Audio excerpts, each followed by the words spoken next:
But anyway, let's get into this because this is interesting. Now, not to get too much into the backstory, but we all know, and then after the Trump impeachment, literally, as it became obvious that that was a dead end, this virus came about. So while that was going on, there was a talk about, and I was watching this just last like March 15th or 16th, right when the declaration was out that this was a worldwide pandemic and that governments were going to change the amount of power that they had over their citizenship, right? So Trump declared a national emergency on that time. And then not long after that, people started noticing. I noticed it too because I would get nothing but Fox News channels after I would select a video, and then the next one would be Fox News. So it was always the same. It was always turning into Fox News, and it was always going into congressional hearings. And then all of a sudden it started changing and going to Joe Rogan, and then it became more random like it used to be. So all of a sudden, this name Rachel Chandler started popping up. Now, this is a pseudonym. Like Rachel is probably the proper first name, but the Chandler is child handler. Okay. Now these images would never pop up before. As many of them are just like they're like, what? Wow. So this would have been an example of what Google would be suppressing. Now it's top of the charts, okay? So these things are now there, and this is just one example because this person right here standing next to a former president is that Rachel Chandler, and she's just a teenager who is right in the middle of the elite and, of all these very powerful people. So what does she do? Well, you figure it out. But it has to do with human trafficking, and this was the thing that needed to be stopped. The Trump administration, one of the first things that he did was put an end to this stuff, okay? And this basically involved disrupting some very powerful people that were supposed to win would be in control of the world right now. So this is significant, okay? So March 17th, the bipartisan Senate committee introduces a bill that censors online content and attacks encryption. All right, well, the only real relevant story I could find that seemed more kind of like least biased was the World Socialist Web, which I kind of find that funny. But Lindsey Graham here, now he's somebody who was really expected to do something and hasn't done much. Again, probably because he can only do so much. But if we look into this article here, it's the concept of the law to have them earn a protected immunity from prosecution for any illegal content published by users. So basically, what the problem they're having, and this is one of the problems that they stopped when they changed in 2016 or 2017, was to put an end to the child exploitation and human trafficking. Meant that they had to do something about the encryptions, and they have to do something about making it so that the criminal class can't hide their dealings, because they have to do this, with encryption. And encryption is also very important because we want that. I mean, it's just it. What's more important? Well, this is why it's a quite the thing, and why we haven't heard anything about it in the mainstream news. I've been literally a news junkie for the last couple of years, and I've never heard of the Earn It Act. But what it basically does is it looks to try to strike a balance between keep protecting children from exploitation and preserving your rights. So this could very well be related to it because it happened around the same time. The president and Lindsay are working together as a team. So there's some power in here. What I specifically want to look at was where it says, it's well known that William Barr and the U.S. Justice Department have been advocates in online censorship and abolishing end-to-end encryption in consumer electronics, but there's nothing stopping the EARN IT Act from introducing it as best practice. Provision in the law enforcement backdoor access to encrypted communications and data files.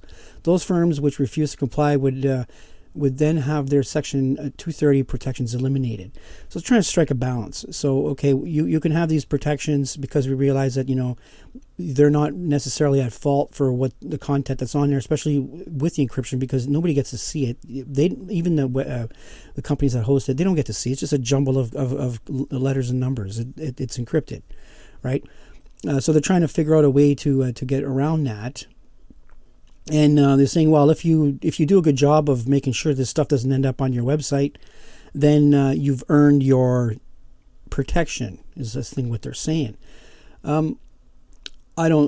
This may be a good idea. If you look you search it, everyone is like, no, you're getting rid of encryption, and that. So, but there's really hardly anything when it comes to Google censorship in America. Trying to find anything relevant, try to something like this, anything that mentions that it's done. It was done in the background. There's legislation in place. There's some arm bending going on, and the result is that now these crimes that have been committed by these very powerful and very famous people are there for everyone to see, and this is a game changer. It really is truly a game changer, because we're talking like almost everybody at the Grammy Awards, almost everybody at the Academy Awards for the last 10-15 years are part of this cult. You have to basically bow to some other deity in order to just be involved, and it's disgusting. Absolutely disgusting. So happy that that's dealt with, because it's really nobody wants to live in a world like that. Just nobody wants to live like that. Okay, so I kind of clued into I kind of clued around the same time, and then this was really the only thing I found.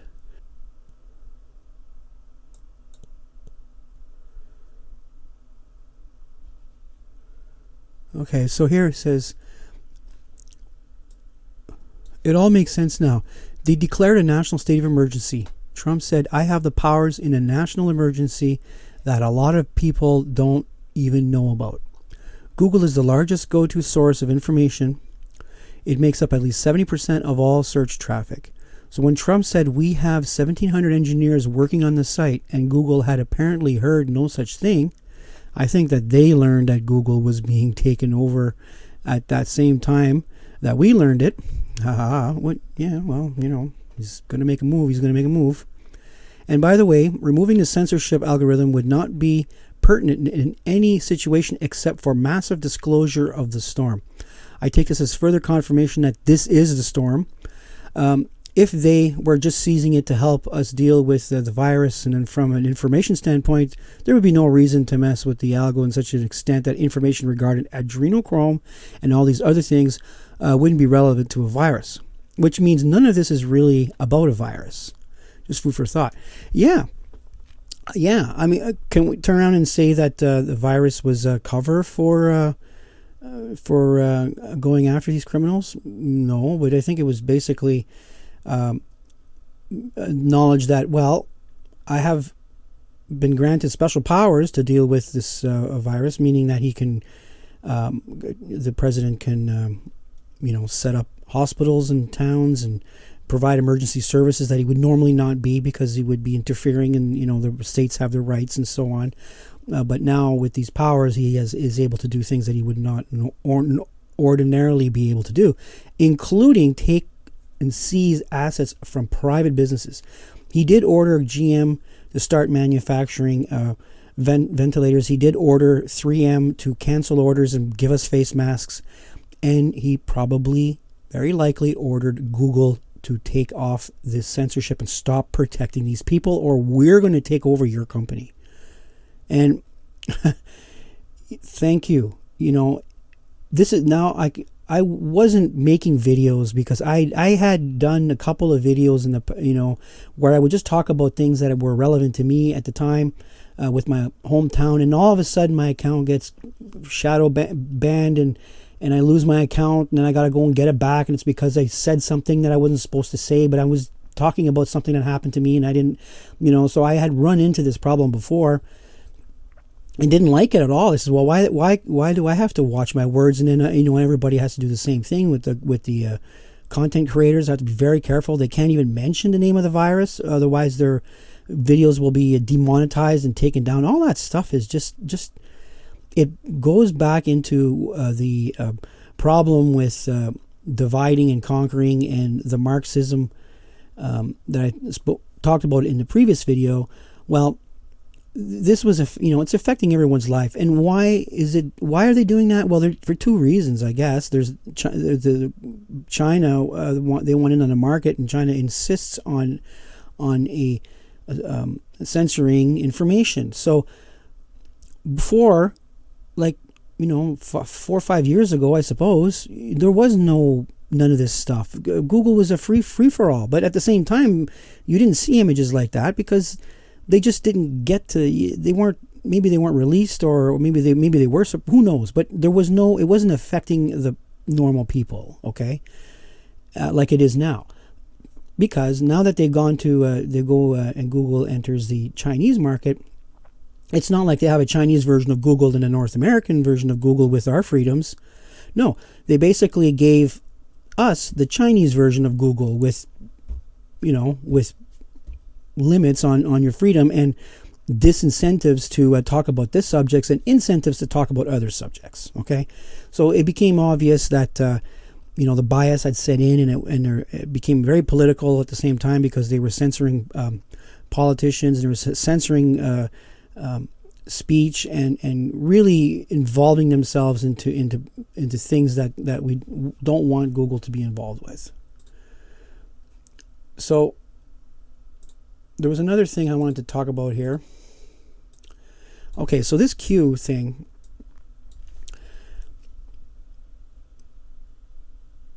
there's two. You have to look at it in the proper way. Okay. Now, because the war that I spoke about with Russian, the communists, and how they are demoralizing our culture so that we don't rise up and fight, I guess, or so it's easy to take over. That makes perfect sense. This is the art of war here that's being applied in a long, slow squeeze, and it's like a siege. Our culture and our rights have been under siege for 30, 40 years. 3 generations, like I said, it would take. And so how do you get out of that? Well, there's talk about, I don't even know if I want to get into this.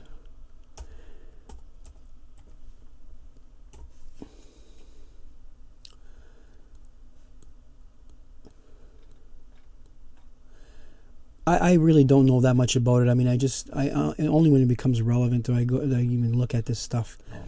But nothing can stop what's coming. Nothing. So we're all preparing ourselves for the big change.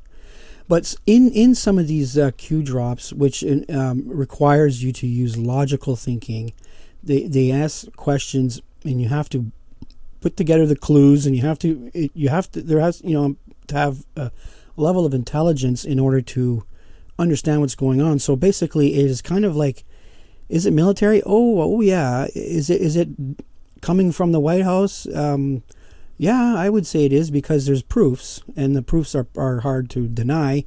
Meaning, this is how they're going to fight the war. This is how we're going to win the war. It's going to be individuals like myself and others who are going to basically deny this takeover by waking up.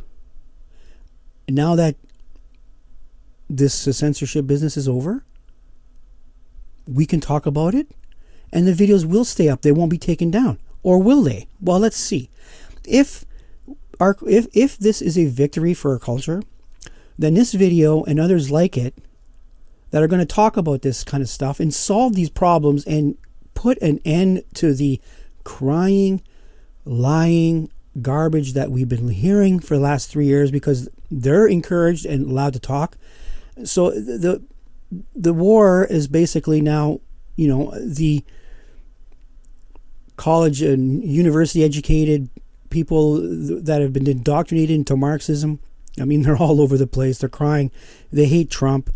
They don't know why they hate Trump. They don't even have a reason. They just know that they hate him because they're told to hate him. I'm going to have to straight up and tell the lower intelligence class, you guys have been gaslit. You've been duped. Deal with however you need to deal with. I'm sure, the 5 years that it took to indoctrinate you will be 5 years of recovering from that. Maybe in 10 years, you'll be back to where you were when you were, when it started. So yeah, you're going to be a little bit behind the times there, but hey, it's war has casualties, right? Same here. I mean, we're behind the times too, because, but anyway, the point is that pretty much most of this Q stuff with the proofs and what's going on, the relevancy of it, its intention is to be the resistance, be the warrior, get involved, make the difference, and because this is still a democracy, vote for the right people and ignore the gaslit. If you don't know what that is, the next video is going to be about personality disorders and how they were exploited. Okay? But bottom line is, the Q movement is about making us the media, making us the warriors, and making us the combatants in the war. And really, we are on the side of freedom. We are on the side of being able to choose, and we're on the side of competition for, like a meritocracy. Like, we don't need people failing upwards because they're because they've proven their allegiance, where they themselves have incriminating pictures and evidence that and are being manipulated and forced into carrying the water of the Marxists, and we all know who they are. I don't need to talk about those guys because that's in the past. So in the future, now this virus thing is almost over. Okay, it is. The numbers are now being manipulated, of course. So don't expect this lockdown to be over in a couple of weeks, for sure by May. We're going to be out and about, and it's going to be easy for people to identify your buddies and the enemy.